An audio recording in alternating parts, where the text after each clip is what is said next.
Welcome back to Mimosas with Comadres. This is Mimi. Lola. How is everyone doing? We're still in Fiesta week. Hopefully everyone's being safe.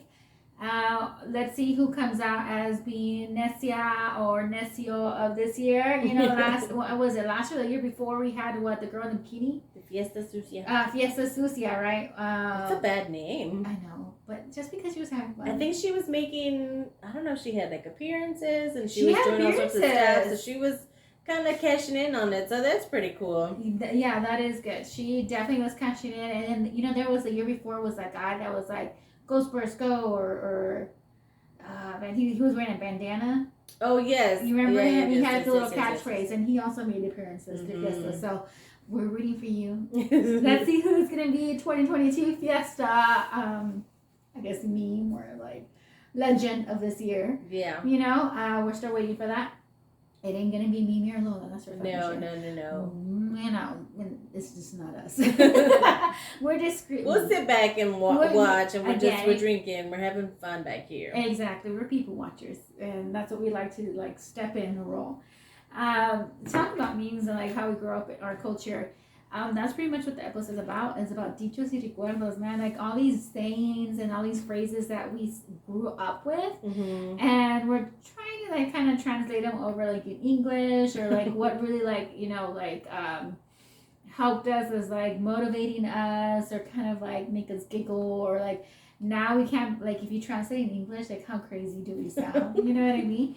But I definitely grew up with a lot of dichos and like phrases and shit like that, as compared to, like, the white culture. Like, I'm pretty sure they have phrases too that I fuck up, you know what I mean? But definitely I grew up that are dear and close to my heart, you know, that like really push me through, or like motivate me, or like make me laugh, like, oh my god, I can't believe you say that shit to me. You know what I mean? So that's definitely our main topic of the episode. But let's, you know, do some cheeseman time about our lives. The cheeseman for me is pretty, like, monumental. Well, not monumental. I'm being so fucking crazy. I'm starting to drink water. Hey! But yeah, that's definitely something new. I am drinking water. Yes, I'm drinking more water. I have to. It's too hot. I know, but I'm like the person who drinks like one bottle the whole fucking week of water. Like, oh no, I'm at least bad. I'm one bottle a day, but I'm drinking more water. I think now because it's getting hotter, I can feel it, but I'm getting like I notice when I don't drink water, so I'm just kind of like, okay, I'll have another drink, and then before you know, the whole bottle's finished, because my body's like, woman, we need more, please. Yeah, exactly. You know, okay, so I could drink a bottle, but like it takes me the whole day, and probably wouldn't even finish it. You're like, there's no alcohol in here. What's going on? My liver's like, bitch, come on. What's up with this stuff? You just it's like a spritz. You're treating us well. But do we get paid today? Yeah, I know, exactly. No, I've had a week that I've had 2 bottles of water a day. And that's a big fucking increase. If you fucking know me, like, that's an increase. Like, wow, I'm hydrated. You pinch my skin and it goes back down. Yeah. It doesn't stay up, you know what I mean? Tinted. It doesn't stay tinted. But that is not my cheeseman. My cheeseman is that I am switching chumps.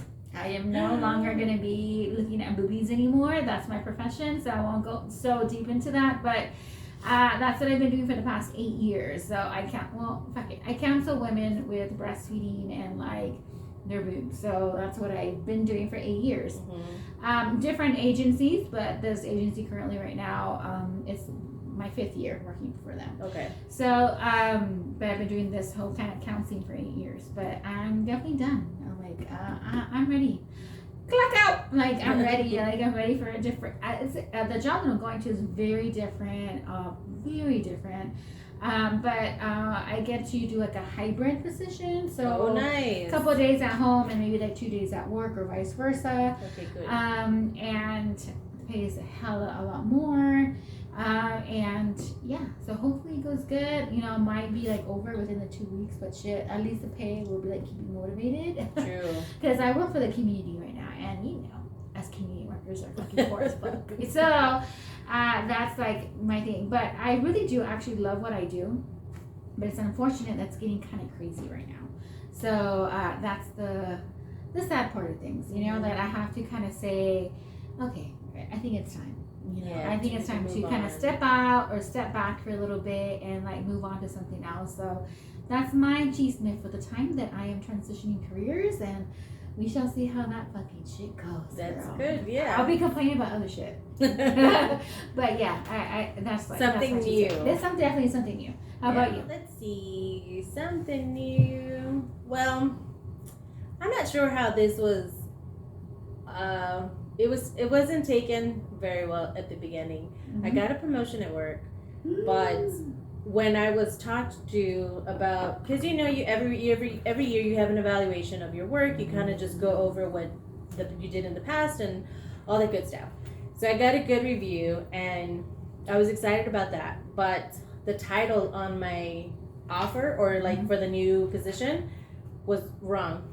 I was like, what is this? I go, what is this? And I said, well, if this is wrong, then the money listed under, is that incorrect? Because I saw good numbers and I was like, is this for me? Are you sure this is for me? I said, because I'm going to sign on to Amazon and we are getting some stuff. Do you want some stuff? Because I like these numbers. And unfortunately, the title was wrong, but the money was the same. And well, money's not everything. To me, it was a big deal because I've been doing long hours, long days. I leave for a few hours. I come home and I'm working till 11:59. I clock out and I'm still not done. I clock in early the next morning. Sometimes not that that's not part of any job. Some people work a lot of overtime and sometimes don't get paid for it because their salary or something or whatever.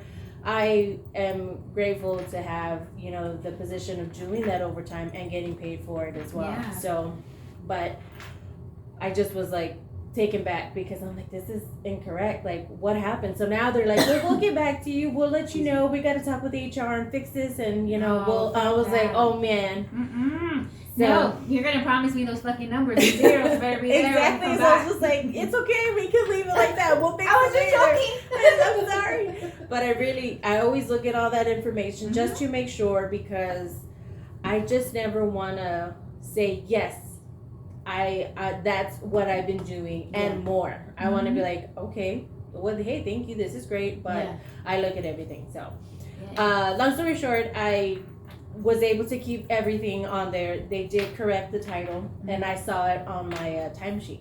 Okay, but the numbers. The pay, everything's fine. The same. Good. The bonus and everything I got was fine. Good. So, but I was just, I had like a weird moment the other day because I didn't have like work to do. I just had like kind of delegation duties, and I got to sit back, but I was just like, wait.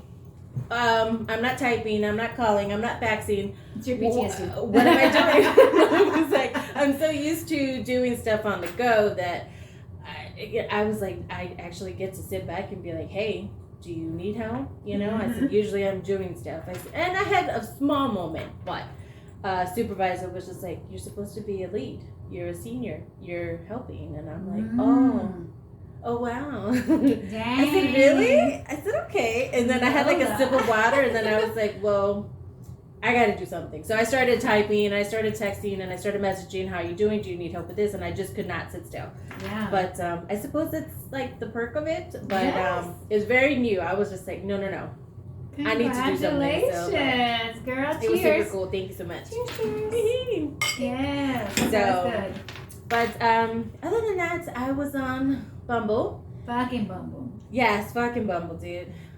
Their algorithms are off. I don't know what's going on. It's not me, it's you. You were just finished doing a oh my goodness, yes. No, I mean, okay, yeah, so but I know this one, one was just out of the blue. And it's funny because on the bio it says, "Don't worry, I will never ghost you." So, that's even more worse. Yeah. Oh my god. We, just were chatting right away. We were just, I guess the conversation was just going back and forth quick enough for me to be like, okay, this is pretty cool. Yeah. And no big deal. We were just chatting all day that night. Well, actually, it started maybe late in the evening. Kind of after work, about 6 years, whatever, gone on for the rest of the night, and then the next day, all day. We talked about getting together. He's the one that suggested, and I was just like, well, I mean, if he asked me out properly, you know, because he's just like, when can you carve out time? And I'm like, are you kidding me? Like, Yeah, I mean, yeah. I need a proper ask, please. I'm a lady still. Yeah. I have pearls on. Yeah. my pearls are right here. And it just was like, I don't know. We set it up, not like exactly where we were going. We talked about the time. I mentioned that we had to do a little podcast, and we're just, you know, he was like, oh my God, let me go listen. And maybe not that enthusiastic, but seriously. But he had interest. Exactly. So he was just like, and then he wanted to come on, and he's like, I have points of view from a male's perspective. And I said, great, this is perfect. We need the information, you know, kind of tips and tricks, which is great because you really don't hear from the guy. Yeah. And I did ask, I was like, if it doesn't work out, would you still be willing to do this? And he said, yes. And I was like, great. I shared with Mimi, and she agreed, and she was like, yes, let's do this. This is great. Oh my goodness. And that was it. The next morning, we said good morning. I believe I asked for the full name because I said, well, if I'm going to meet this person, I need to, like, meet this person. And especially if he's coming over to my home. True. We were good. Yeah, I was just like, okay, we need to know. We discussed, you know, how this was going to happen. I was just like, he's not coming to my house. And she's, you know, okay, no problem. We were coming over here. And after that, a joke was made, like, well, what is your full name? And then he sent... it said, here's my social security number, here's my credit card number, you know, very sarcastically, and I don't mind sarcasm. Yeah. But after I said I put my name out there. He unmatched me. That and it shows freaking. That's why I say fucking Bumble. Bumble's been probably a match for a lot more people than I'm giving credit for. But at the bottom, it shows you that the chat was sent, and then when you click on it, it'll show you this person was probably not feeling it or something, and it's just like, oh man. But he sent you a last message, but you couldn't see it, right? Because he unmatched. Yes, I got like a notification that there was a message, and I was going to check it, and then it was just gone. It was just like, and you can tell that they're unmatched. It's not like, oh, they deleted the account, because usually that shows the picture's on, but this shows no picture, and then it says last chat, and it has the time and date or whatever, and then when you click on it, that's when it shows, you know, the person was not feeling it, so they literally specifically unmatched you. And it's not accidental. You've got to unmatch and then give a reason why. So it wasn't like, ooh, my finger just clicked the... Yeah, I'm so sorry. Oops. No. That shows that on purpose. Man, and when you told me that about this guy, I'm like, wow, like, he's brave, you know what I mean? Because he barely he hasn't met you yet, you know? And he was like, I'm willing to go out there and show my point of view. And then he listened to our podcast for their deep. Yeah, he talked about the episodes and gave me the name of them. I was like, oh my goodness. Wow. Okay, that's great. Well, thank you, sir, for thank you for download. Thank you. We got some extra downloads. We appreciate you for that. That's called support. And I liked how you were supporting my girl Lola here, but I don't give. You know what? Fucking. I don't like the fact that you sent her a message, and right after that message, you didn't give her the chance to read it, and you fucking unmatched it. Like, come on. Ghost. I think he said it twice. So on the profile, he said it, and then he told me during the conversation. Yeah. Don't worry, boo boo. I'm not gonna. He's like, I won't ever ghost you. Whatever. He asked for like a body picture, and I asked for talking points, and he had mentioned that about like the profile itself, and that the picture should have a full body picture or something, and it's just like, well, I mean, if what you're seeing on the face, you're not going to see the whole body every single time. So if that's not enough for you, then to me, I'm just kind of like, well, whatever. I saw your face and I was just kind of like, sure, why not? I liked everything else that was written. On paper, you were great. In reality, 2 thumbs down. Big time. Yeah, what a punk. Big time punk. Oh my goodness. And that's the problem with like dating and stuff. It's just like you're pulling out the rug from someone who's putting themselves out. They're just the same as you. And I gave this person a chance. I did mention, I was just saying no personal information, not that I have anything correct. Probably it's a pseudonym as well, and who knows. But it's just, you know, I was like, okay, let's give this a shot. There was no hesitation. I was like, yeah, sure, I'll meet up with you. We'll get together. We'll find I was going to compromise and say, hey, let's go somewhere you've never been.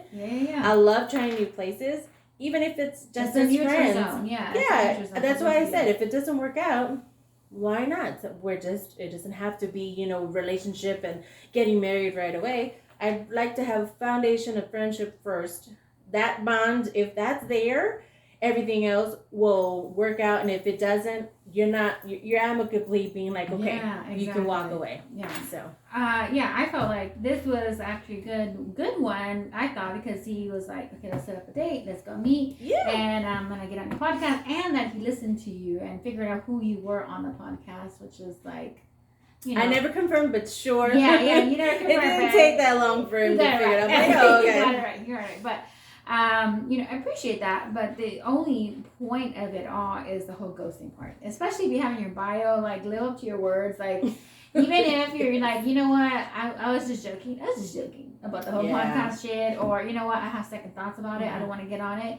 Like, I know Lola would have respected you with that and would have gone on a date with you and then figured that out afterwards. There was no pressure. Communication, all that would work. And even if that was his suggestion about coming on. I did not ask. I didn't say anything. I just said, hey, this is my time. I'm available. I'm doing the podcast. Yeah. We can do this day or this day. And that's when the suggestion was brought up. And I was like, well, let me ask. So there's plenty of time to have backed out. This was all a choice. It's consent. It's called consent. Remember? Yes. Remember we preached this. Like I don't care if the dick is out and your pussy's out. You can say no. There was no dick or pussy out. I know there was. We're talking about going to have food. But I'm just talking about consent. Like there's no level. Like how deep you're in. Like showing your pussy and your dick out. You can still say no. Same thing with you, sir. Like you're like, you know what? There was food on the table and you could have still said no. You could have said no. Like, I'm just joking about the whole podcast. I'm not ready for that. Like, I respect you for doing that. Like, applaud to you. But you don't need to be on there. And even if you were going to be on here, just to let you know, we would take it easy on you. Like, we would have given you your time. And, respected your point of view. All that stuff. But in the event that we have a guy that listens to the podcast, maybe their wife or girlfriend is just like, hey, listen to this. You need to hear what's going on. Yeah. You could have reached out to this person, and that's how you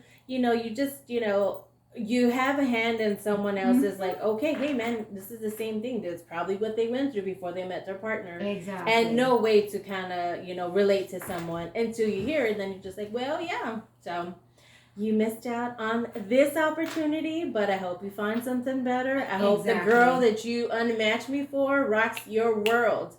Because I'm like, she's gonna be boring. She don't have a podcast. She don't have no podcast. She's not doing anything, and no. But all the best to you, sir. Have fun. Remember, it's fiesta. Be safe. Yeah, and you're lucky that. Vaya con Dios. Vaya con Dios. But if you're another male perspective, if you want to talk back to us regarding our online episode, or whatever thoughts are regarding men, or your thoughts of like dating and shit like that, if you want to get on, like hit us up. Like we'll give you your time. You can get a fake name. We will see your nose and down. If you want to wear a shirt or not wear a shirt on, it's up to please. You. We want the ratings. We love the 6-packs and the 2-packs. And the 2-packs and the dad bods. I'm good with dad bods too, actually. They kind of drain me a little bit. Ooh. But definitely if you're a male and you want to give a male perspective from a very dominant female podcast, then come on. We will take you on. We won't take you on, but we will share the mic. We will share the space with you guys, okay? So that's a promise. So that kind of pissed me off after I heard that. But he was doing really good.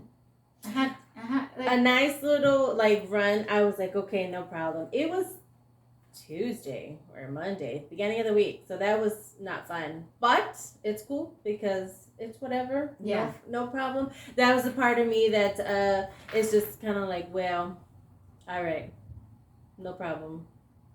I'll meet someone else. I know. Next, bitches. Yeah. Next. It was a moment to process, and then, okay, we move on. Yeah, definitely. That kind of bites balls, like monkey balls, big time.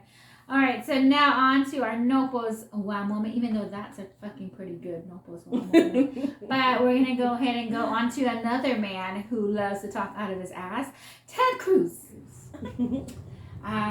He's unfortunately here in Texas. Yeah. He's a rep.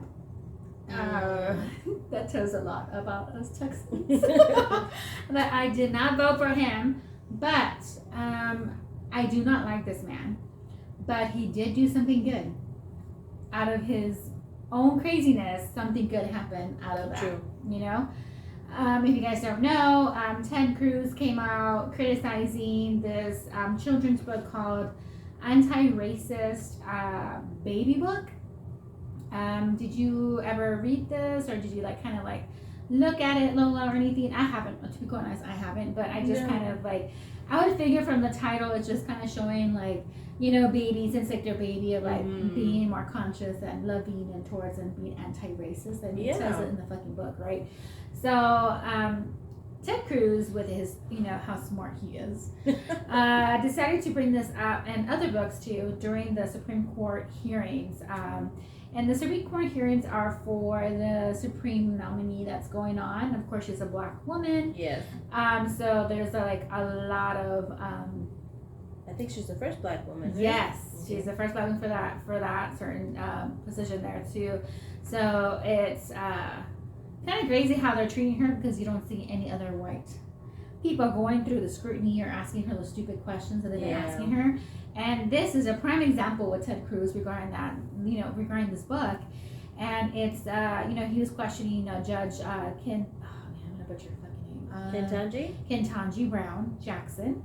And so, yeah, for her seat in Congress, right? Yeah. And so, it's kind of crazy.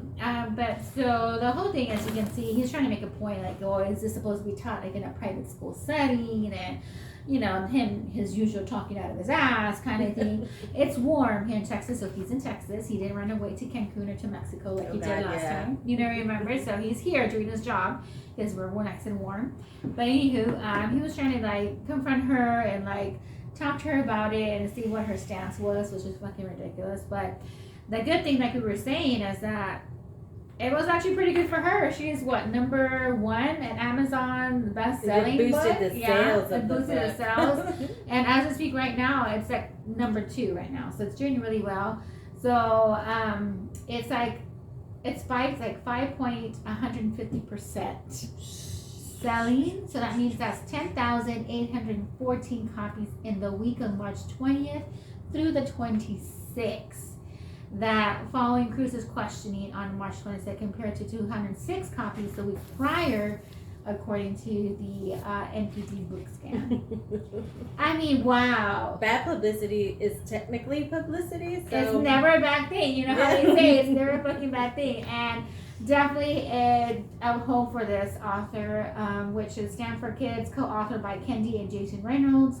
Sold more than 1,000 copies after the hearings, an increase of 108,000%. And Kendi's House to Be an Anti-Racist sold 545 copies, or an increase of 96% week over week. I mean, fuck. Yeah. Ted Cruz, promote mimosas with comadres. Yes, Because we're a bunch of Latinas who don't know how to talk shit. Next hearing, we don't know politics. Yeah, we don't know anything. No problem. We should be in the kitchen. Like, go for it. Go for it, Ted. Making go for tortillas. it. Making tortillas. Rolling them out. Rolling them out. Which I buy mine from H-E-B. Thank you very much. Those are gonna make bomb tortillas. Yes, yeah, definitely. But yeah, that was like our Nopos wow moment of the week is Mr. Ted Cruz spilling out his stupidity, like always. And unfortunately, as usual. Yeah, as usual. And he's unfortunately our rep. But yeah, definitely is something kind of crazy, but good that it happened for those authors. The outcome was people. good, yeah. You know, it was good publicity at the end of the day. So definitely that's our Nopos wow moment. Continuing on with, let's go ahead and just deep dive into our episode of the week. What?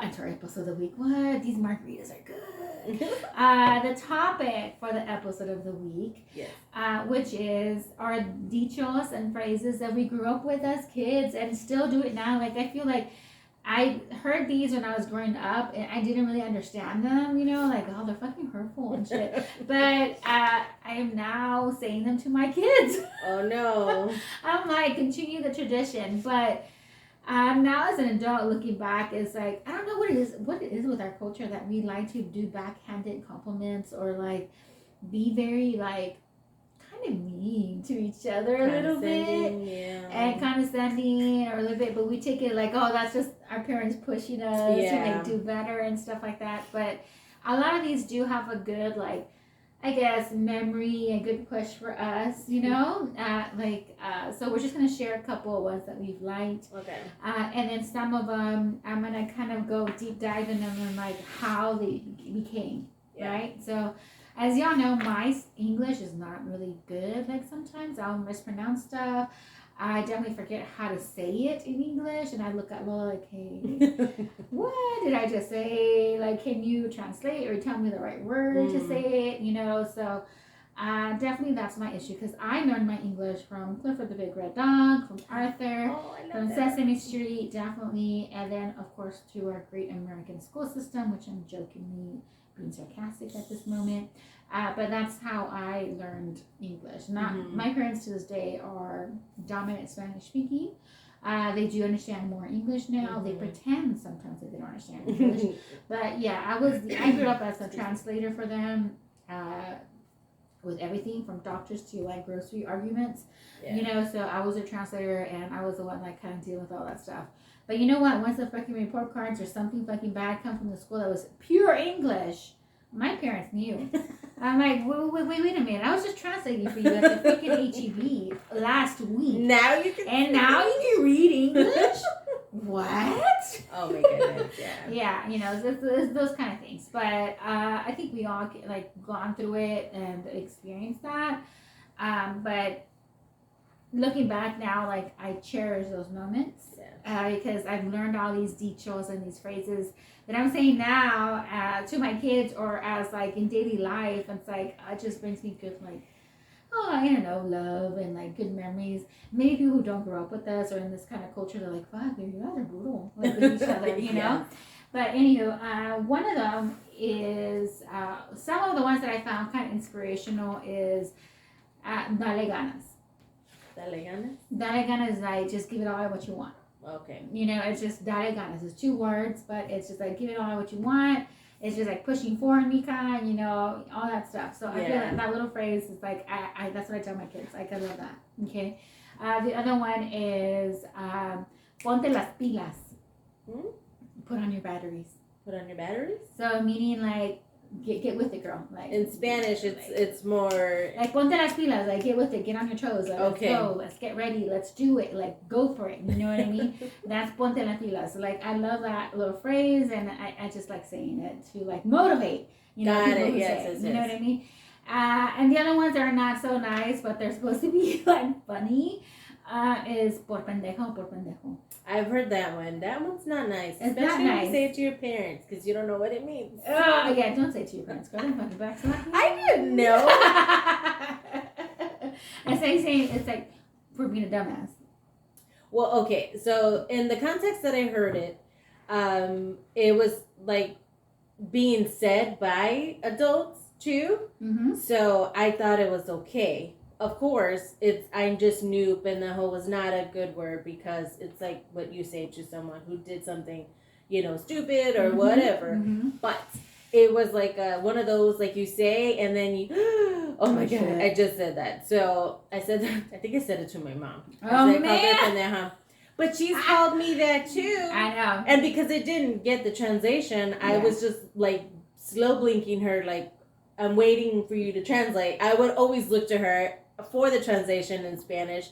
So I'm like, are you going to tell me what it means? And because I didn't get it, I was just like, the sting was not there. I was like, okay, but I heard it later, and then I was like, this hooker called me up in the house. I was like, no. So when I said it back to her, she was like, oh, I can't believe you said that to me. And I'm like, you called that to me, not your daughter. I said, no. So I learned, growing up, we were taught that you don't speak Spanish. In the elementary schools I went to, we had a lot of kids that spoke Spanish, and they would get in trouble. So I knew very quickly that it's no good. And growing up in the household we had, it was if you didn't know it, don't try it. Because you can get in trouble. You're going to say it wrong. You're going to say something that means this, but you're saying it this way, or they're taking it that way. So don't do it. If you just don't know, don't do it. I was like, okay, so there you go. There's my translation. I mean, there's my Spanish education out there. Yeah. But and it's very valid, though, because you're a San Antonian. So and I feel like anything from Falfurrias and up here in Texas was raised very differently to, like, the people from Falfurrias and down. Like, I'm a RGV girl, so I was raised very much with all these dichos and all this Spanish speaking, and there's very value to speak Spanish, and it was like the opposite effect from people who are born here, like from San Antonio and up, from Florida and up, just because of that experience. You know, it's not good to speak Spanish, and the Valley, we're in a fucking such a bubble that everybody talks like that, like nombre güey, no me diga nombre cuz, you know what I mean? That's how we're talking, you know, and that's home to me, and so not just you, like even my partner has had those experiences about like. We were, you know, I didn't grow up as fucking Mexican as you did. I was like, yeah, true, very much true. You got that point. And just a little whitewashed. Yeah. And it's not even bad too. It's not even bad because that's your experience. That's who you are. It doesn't make you less Mexican or less Latino. You gotta be more Mexican than the Mexican. And there's always competition. There's always competition with this bullshit, and we have to get over that. Like at the end of the day, everybody has different experience. And you have to understand, like, you know.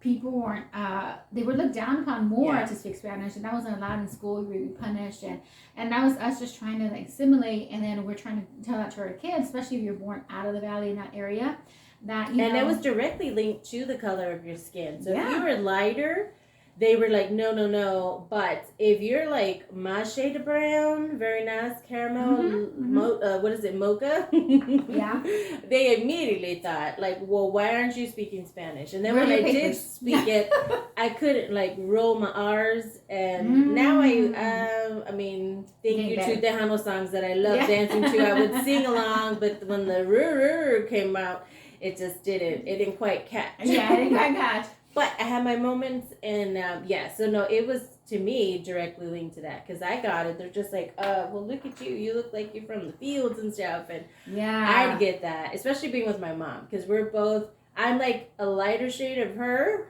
but we're still, a little bit more dark, right? We're still dark, and they would be like, well, what's going on? Yeah. So she'd step in and she'd like give them whatever hell in Spanish, and I'm like, yeah, mother what lover. She said. With her, go to her. She'll tell you. And it sounds so much better when you get cussed out in Spanish or like getting after. There's more pasión. Yes, there's more passion, more spit going on. But yeah, definitely, I feel you. So I feel like it's validated. Like both of our experience is valid. Like I probably know more of the dichos and all that stuff. And then versus because you weren't able to express that, and it's a different experience for you. So that's what I had to learn, because like with my partner, I was like, I didn't understand, like, why your parents are like teach you how to speak Spanish? I just don't get that. Like, what the hell? But then like learning more of his experience, and then be more educated regarding like the different experiences of the Valley, lower down the tip of Texas. We're like 30 minutes away from Mexico, Reynosa, the border, to versus like 4 hours, 5 hours away. You know how it's like two different experiences, but definitely this is kind of what we kind of, and that's what I appreciate about San Antonio, because San Antonio is so sananto, like so they're trying to like hold on those roots of like the indigenous, like how we kind of embrace more of like the talk of like all these phrases, right? The chancla, there's a chancla academy and shit like that here, and it's, I appreciate it, right? So that's definitely that's like the two aspects about it too as well. But regarding those dichos, like those are the ones that I like the ones that are, I kind of like the por pendeja, because like we kind of say that to like fucking little toddlers who fucking fall down. You know what I mean? We say it to toddlers who fall like por pendejo. You know, por pendeja. You know what I mean? But we mean it. We say it with love. Like at the end of the day, we're not saying it. We'd be viciously. Like, you didn't push them down. Yeah. Like we told you already. Like don't do that. Don't be jumping on the couch. Because you're gonna fall down. Yes, and then. Oh shit! Sorry. And then the little shit falls down the couch, and like you know, por pendejo. You know what I mean? But I have learned, like, if you want to say something to somebody, like a little person, not a little person, but like a kid or a teen, or maybe a parent, you always want to add the ITA. So, por pendejita. Ay, pendejita, como eres de pendejita. It's more of like a tenderness love. I'm telling you, you're a dumbass. But you're a little dumbass. You know what I mean? Not a big major dumbass. Yeah. But that's what I've learned to, like, kind of like lessen the blow. You got it. You know? So I add the ita to the end of whatever you want to say, you know, cabroncita, pendejita, you know. I was called cabron too, but I was cabrona. I was just like, ah. My mom would always add the ita to us. Cabroncita. No, this was like a scrunched up face. You know how like you just had like a taste of lemon or something, just very sour. So it was never like there was no love behind it. And it was usually because I was talking while they were trying to talk, or I was going in circles with my argument, and they're just like, no, dude, you're still getting the chocolate. You know, you're still getting the pow. I'm like, all right. Yeah, definitely those are the... Gotta advocate for yourself sometimes. Yeah, exactly. Even if you're talking in circles, you're stalling them. Maybe they'll lose that energy for instead of couple, you'll get one. Yeah, they'll forget. Yeah, they'll be like, what was that arguing with you about? Like, I don't know. That's our mission in life growing up. Let's go get food. Well, definitely those are the experiences of us growing up, but you know, those dichos and all that stuff I was saying. Now, those are just like phrases that we're like kind of like I grew up with and you've heard now. Well, I've heard them, growing up. But now it's like, don't you hear them more? I grew up with these and you're hearing them now as more as like learning in the culture, like learning San Antonio and like, you know, what the hell that means, right? So the ones that I found very interesting was the words that came up from their own experiences. Okay. So one of the words is like gringos. You know what gringos is? Yeah, white people. Gringos is like, it goes to white people, right? That's how we reference to gringos. Gringos are bolillos. Bolillos are fucking bread. The white fucking bread, guys. Y'all can be compared to white plain bread. But that's a whole nother story. That's why. Okay, that's bolillos, okay? Gringos actually started off. This is all supposedly, guys. This is not written down in fucking like... Not in stone. Not in stone. I'm just getting information from people who I know, I heard. Okay, so don't fucking come at me and say, no, that's not what that means, you know? Okay, just chill. Take it easy. Take it easy. Step back. Have a drink. Enjoy. Just margarita time. Yes. All right? So, gringos came from, supposedly, from when, okay, so, you know, the Mexican Revolution War they had against, of course, the United States and all that bullshit? Okay. So Mexicans at that time, their uniform was green uniforms, right? So when they were like captive, like they were getting hostage or they were going to get on the floor, whatever. Okay, so the American soldiers didn't like know their names or like communication issues, of course, Spanish and English, right? So for them to tell them, like, for them to move from that area to that area, they were telling the Mexican soldiers, like, you in the green, go. Green, go. You in the green, go. You in the green, go. You in the green, go. So the Mexican soldiers were like hearing that, and so that's how they were able to like match that to the white soldier, and they're like, nombre this guy and this gringo, you know, and that gringo came into gringo. So that's how they say originating gringo came in. Okay, so that was interesting. Makes sense during that time, right? Simple enough. And I thought that's cute though. That's cute. You know what I mean? Poor people who were in like fucking hostage situations. But sorry, but you know we're still using that now. Yeah. You know what I mean? Gringos. All right. The other one is that I found interesting was chamba. Have you heard chamba before? No. So chamba is like work. Okay. Vas a la chamba, let's go to la chamba, like let's go to work. Okay. You know what I mean? Chamba is work. I've always heard trabajo. Trabajo. Okay, chamba is more slang. Okay. Okay, so chamba equals trabajo, in other words, okay? So chamba equals work. That's what we're saying. So that came in around the 40s and 50s. Okay. They're saying that, do you remember the Bracero program? No. The Bracero program is when they would get people from Mexico to come work here in the United States. Oh, they would drive them over and they were like in camps and like, whatever. So during that time, there was actually no border. Remember we touched base, like, there was no border, or they were freely coming over. They just had to get permission to get in the list to work, okay? Yeah. So when the Mexican people would come over, they started this in Los Angeles, right? So they traveled over there. But what they had to do is they had to go to the Chamber of Commerce. Yeah. To go register and get on the list for them that they're looking for work, right? Okay. So when people were like coming over and they would ask, hey, where are you going? They would say, oh, I'm going to La Chamba. Oh, Chamber of Commerce. Okay. So they could, of course, the fucking true ass fucking Mexican is not going to say, I'm going to the Chamber of Commerce. You know what I mean? I can even fucking say it now, and I'm 37 years old. You know what I mean? I've had a couple of years in the United States.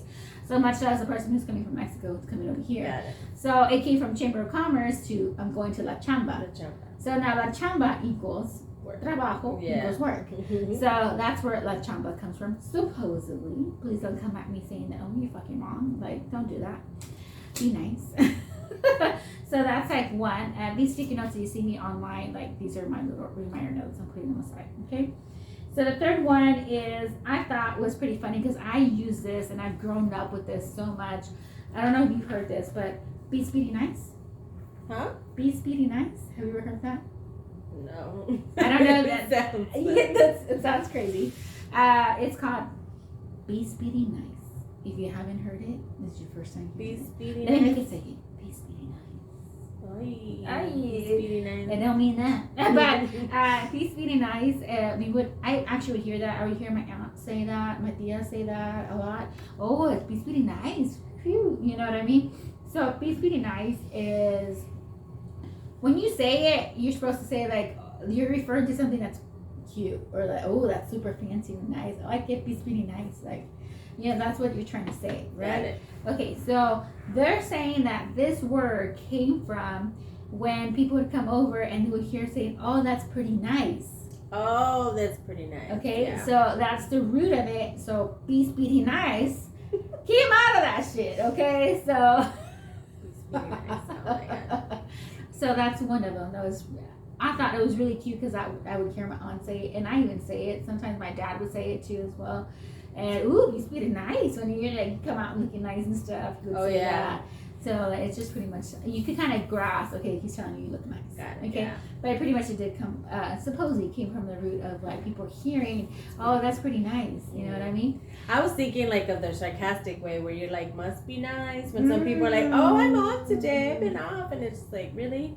I was at work. Great. Must be nice. Must be nice. Yeah. It has the same kind of like ring to it, right? But I'm all jaded, so it don't matter. Don't listen to me. You know, bitter and shit. Yeah. Yeah, definitely. Okay, so that one's I thought was a cute one. Another cute one that I thought that I've heard of a lot growing up, especially when I was going to Mexico or Reynosa, to the border to go visit my family, was Firulais. Have you ever heard that? Firulais. It's a name for a dog. No. No? Okay. So Firulais, if you guys, Oh, Fido? well, not Fido, it's Firulais. Like, Fido lice? pronounce it correctly. Fido lice. Firulais. So Firulais was, now it's used more to like, I guess to reference like street dogs. You know, and some actually people have now actually named their dogs Firulais. Like, he's Firulais, you know? But it's usually referencing to a mutt kind of thing. Yeah. Okay, so so it was one point apparently, supposedly this is where this should read from, where people were like, oh, you can pet the dog, it's free of lice. Like there's no bugs on it. Like there's no ticks. So people would hear that and they're like, oh, that Firulais, this dog is Firulais, he's real lice. So that's where that root came from. So I feel like those were kind of cute too by now. Yeah. Just because you can kind of hear in the word like what they're referencing, but just knowing how everyday shit, like it gets like mistranslated and you kind of modify it to your own way of like understanding. Yeah. Yeah, definitely. I think following those were cute, and I feel like we need to mention those. Like, you know what the other phrases that we hear? What it's like that little I guess that like the lullaby. No, it's not a lullaby, but it's something like when you get hurt, you're like sana sana yeah. rana. I would hear that. I never asked what it was in Spanish. I mean, what it meant in English, but I would go like if I fell down outside or something happened. Yeah. I would go tell my mom and just like her face would look sad and she'd sing it, and I was like, yeah, That's what it is. Ouch, That's what it is. ouch. Kiss it, mama. So it's like sana sana colita de rana. Te doy un beso por ahorita o pero me duele mañana or something like yeah, that. they do a little raspberry. Yeah. So what they're really telling you is sana sana. The frog of the butt of the frog. Yeah, like it's like healing, like the butt of the frog. I'm gonna kiss it tonight so you can feel better tomorrow or something like that. So it makes no fucking sense in English, but it definitely is something that it is talked about. It's definitely something like we taking it as comforting as in like when we're like the time is in Spanish, but when it's translated in English, like what the hell were you thinking? Or who was the original person who thought about kissing the frog of a butt? The butt, the butt of a frog. You know what I mean? And that should make kids feel better at the end of the day. You know what I mean? Fucking. Maybe it's the way it's sung and not the words. I think they were just trying to rhyme. Yeah. And make their toddler like stop crying. You know what I mean? But it was definitely sweet. And we still use it now. Like I still say it to my kids now, and I still mumble the rest of the fucking like rhyme. Pretty much. That's how it goes for me and my kid and my teen, because my kids are not even kids, they're teens. But I still say it to them, and they appreciate it. They feel loved and cherished and like secure. So I appreciate that from that little phrase. Oh, I found it. It says, sana sana colita de rana, sino sana hoy, sanara mañana. Yeah. Okay. So if it doesn't heal today, it's gonna heal tomorrow. Got it. Which is true. That's not a lie. But it's something to help us like relieve our crying. But you hear my R's don't quite. Yeah. I feel it. And the same thing with my kids too. Like my kids, well, actually, my son, he has a better R roll. My daughter definitely doesn't. She sounds like she's like from Spain. Like, the L comes out. The TH. The Fion. Or she'll do an L on it. But, there's someone was singing, what's his name? Enrique Iglesias, the one with the mole? Oh, or I think it was removed. But he was singing, I was listening. And I was like, oh my God, he's so hot. Even with his lisp. And they're just like, no, that's how they sound. And I was like, oh. I was like, oh my God. I was like, he's still hot with the lisp. Yeah, I know. But I was like, oh man. Yeah, it's definitely, that's the difference. That's how you can see, like, if they're from, like, really Latin America or from, like, European descent, Spain, Spanish. The dialects and everything are all different. Yeah, they have, like, that L, like, the something like that. It sounds fancy, but it's definitely not like my generation. I just fuck up words. Castellon? No, that's like from Mexico, right? Castellon? Yeah, Castellon. But like Balajas, they'll say like Balajas. But like, I don't know, girl. Like at this point right now, I'm at 3 right now. So it all sounds the same. It sounds the same, and I'm like slurring no matter what.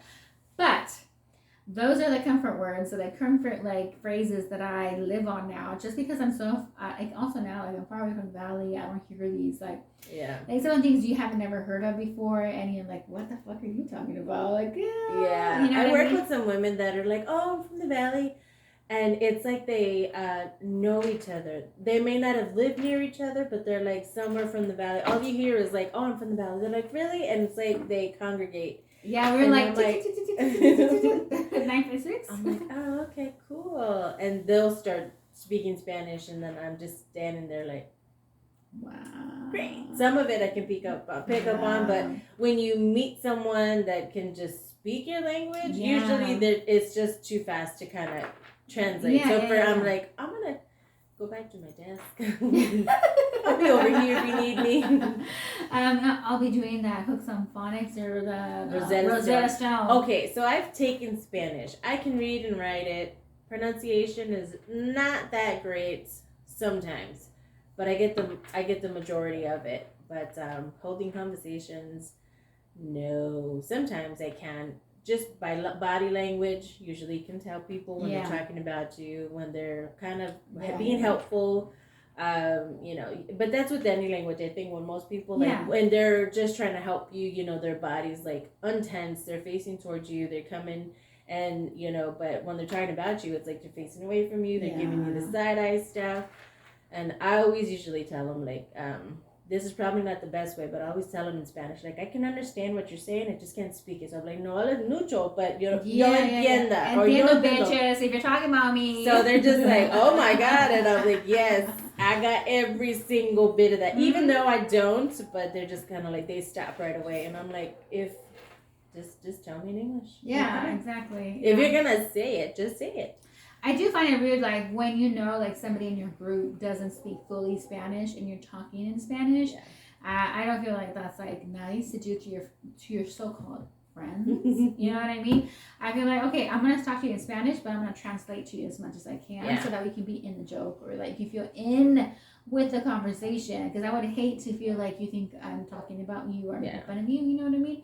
Or just being left out. So I don't like that feeling. Even though, like, I, like, oh, you're from fucking the Valley? Like, you know, different experience from Brownsville to Mission to where I'm from, Edinburgh, but it's still something that we have to be kind of conscious about, because we all don't have the same experience. As far as, like, I have so many dichos and all these things that I grew up with, and I find it normal, but maybe Lola doesn't find that normal. No, like, it's what? not. No, it's not normal, but I'm very good with learning and asking. I always will look to a Spanish speaker and I'm like, translate please. I'm still computing. Yeah. I'm processing. My wheels just kind of like, wee. No, I agree with you. And also, like, so moving from San Antonio and like moving away from my family and like hearing Spanish, so like predominantly like, all the time, I have actually lost my Spanish. So I'm like screwed. I don't speak good English and I don't fucking speak good Spanish now at this point. I'm like, what the fuck? You know, I'm like definitely like Spanglish, even though I'm first generation Mexican American. Yeah. Like I should have fucking Spanish on lockdown. But I grew up, I've grown away from the Valley and grown away from my parents who I had to speak Spanish on a daily basis. Versus now, and especially during my marriage, I married a white man. Yes, that's a toxic trait. But I married a white man, and he didn't really look good about speaking Spanish or teaching my kids to speak Spanish at a young age, even though he likes Latinas. But just like the overall aesthetic of it, right? But for actually me showing like my language to my kids, it wasn't really allowed. Okay, so from that was 10 years of that bullshit. And then after that, you know, moved to San Antonio, away from the Valley. So in reality, I didn't really like get to practice every day with my parents. You know what I mean? You kind of lose that kind of effect. And now, like, my Spanish is not fluent anymore. Like, I can like read and write Spanish, but I know what I'm thinking I'm trying to say, but in like it doesn't come out correctly anymore. You know, I have to like double think like, oh, how do you say that like properly in Spanish and saying like not the slang of fucking Spanish, you know? So I'm definitely now like true Tex-Mex. Like I'm okay with that. That's okay, yeah. I'm okay with that. I'm okay with Spanglish. We all evolve. Yeah, exactly. So definitely I'm okay with all that. I'm okay with like my new way of who I am and be accepting about it and be like, I don't give a fuck at the end of the day. Like I'm trying so hard to prove that like I'm part of like this society in San Antonio, and the other part like I'm still like very fucking Mexican, you know what I mean? But you can never please, and that's just me. I can't imagine like my partner, you, where you always have to prove like your authenticity, like even though like you're darker complected, like a little bit on the browner side, but you still have to prove a lot. You know what I mean? I stopped trying to prove a long time ago. I think I worked at a bank that was on the west side. I still live on the northwest, I guess. So it doesn't matter sides. Where I worked at, I had a lot of people that came in on the first with their paychecks that spoke Spanish only. So I had to adapt. And even though my job didn't require that of me, I said, this is who I'm helping. So I adapted and I was doing well, but it's one of those things to me with language. If you don't practice it, you just kind of That's what happened to me, So that was me. I was able to, I think I did a mortgage loan. I did a whole mortgage loan in Spanish. And I was just like, yes, sir, right this way. And after that, they moved me to another area where it was doing like business deposits. So I didn't really speak to them that much. And then when they threw me in the front because we were short staffed, I was like, I know how to ask you this. I was like, wait. And I think the lady just didn't feel comfortable speaking English. And that's what I run into a lot sometimes is like they don't feel comfortable speaking English. And with me, I'm like, I can't speak Spanish that well. I was like, please, if you know English, just talk to me. I'll understand. Like, I'm not trying to make fun of you. I want to help you. But we have a language barrier here. And I would get, eres tu culpa. Like, it's your fault that you didn't learn. And I'm like, no. Stop right there. This is not part of this transaction. It's not going to be. And that's where I lost that. I guess you can say it's respect, but I didn't treat the situation with the respect it was because she's from a different time. a lot of these women I got Mm-hmm. in confrontations with, verbal confrontations, was They're they were older. from a different time, Mm-hmm. and she was not willing to accept the fact that I didn't put in the effort to learn, and I'm like, you have no idea how much effort I've put in. Yeah. It just wasn't.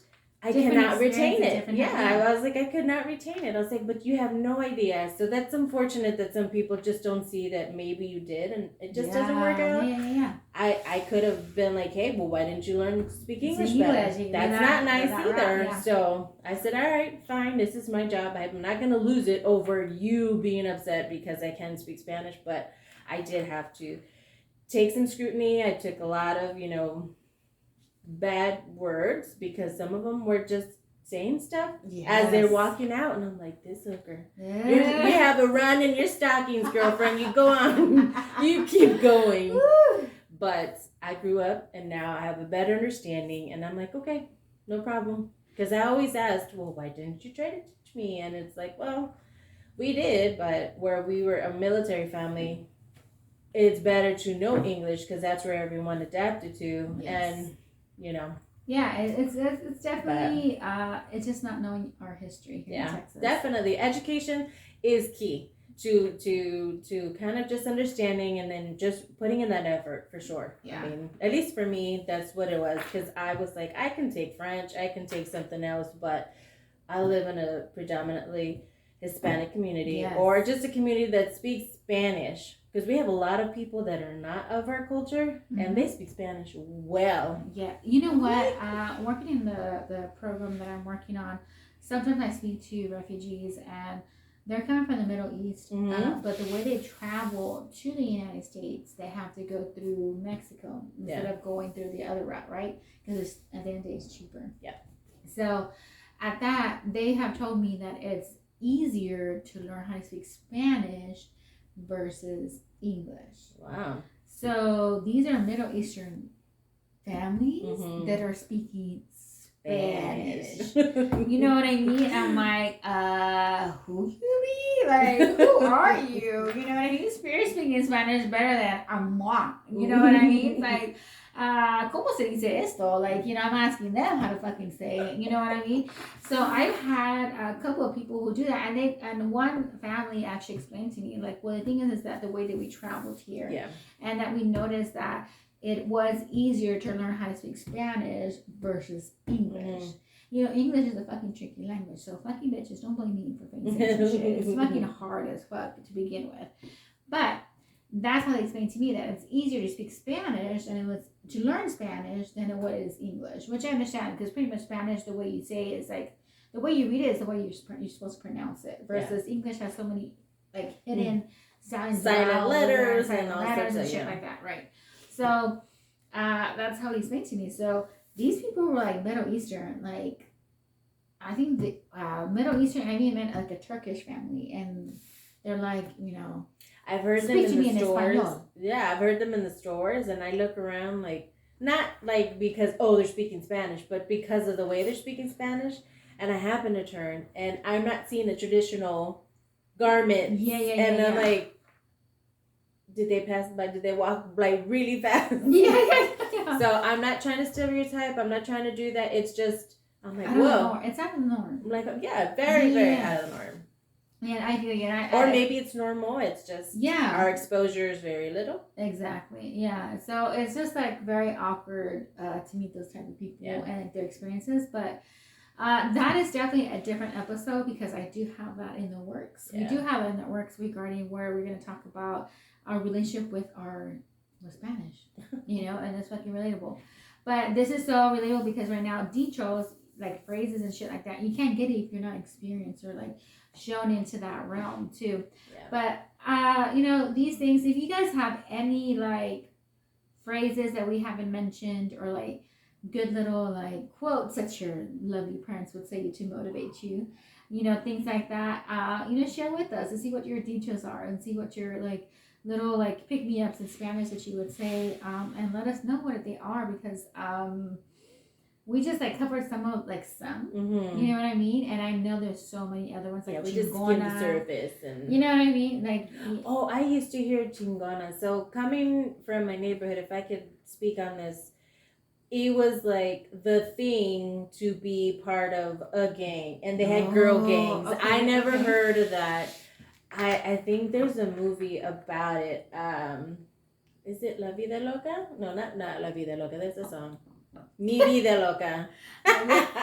sorry. Martin. I'm just Ricky Ricky Martin.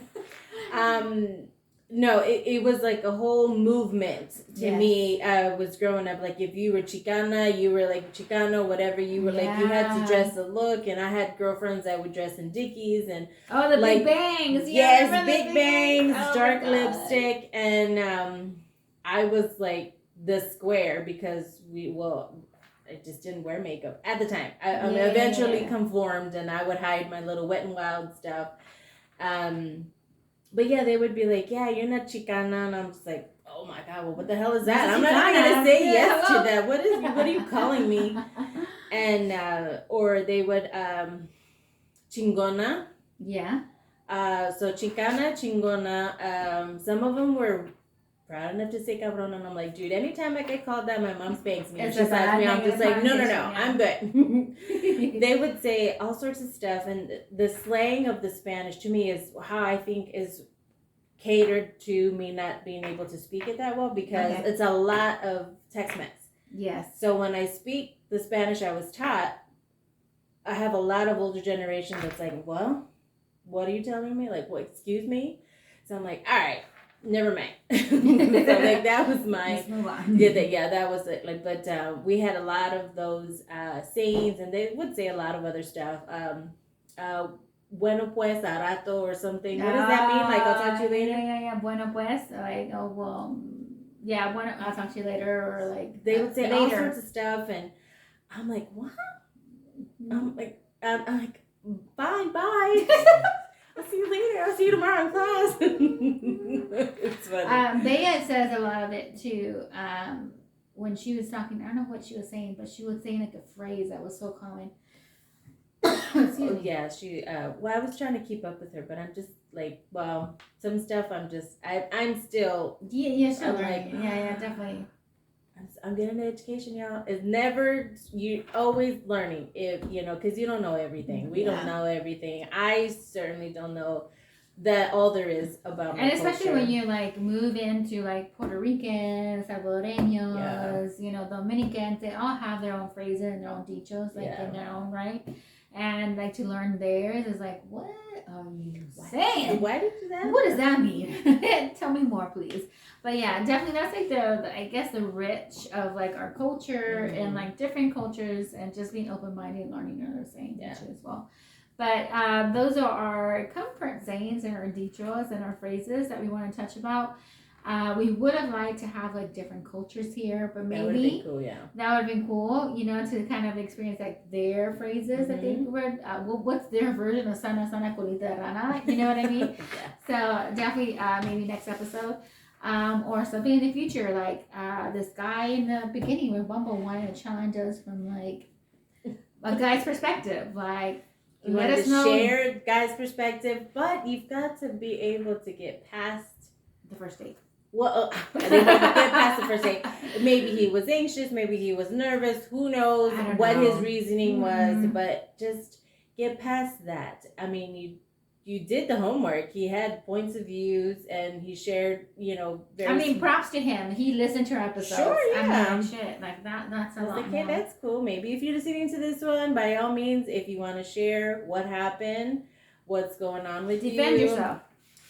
No, there's no defense. It's cool. Hey, he was just not feeling it. As Bumble said, maybe he wasn't feeling it. No big deal. I have no attachment to you, sir. So defend yourself. So Lola is being very nice to you. Very nice. And I'll be nice to you at the end of the day. I will be nice to you. Just, you have to catch me at the first margarita. At the fourth one where I'm now, I'm telling you have to fucking defend yourself. But anyways, besides him, like if you want to share your culture and your dichos and your sayings and your things that uplifted you and kind of was like a backhanded compliment, but it was still kind of like considered good in your culture, then go ahead and share us up. Like hit us up. We would love to have you on. We are looking for more comadres to come in as guests. But definitely it was good to have just Lola and myself on for these episodes, these past two ones. It's been a while, It's been a while.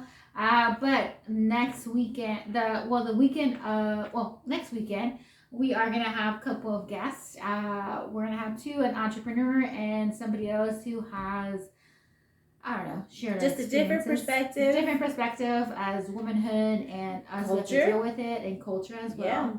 Yeah. We are very open minded. Let us know if you want to vent, share your experience, share your skills, or whatever you want to show for us. We will definitely bring you on and see which episode you would best fit in. But as for now, we're gonna go karaoke. All right. Bye. Bye.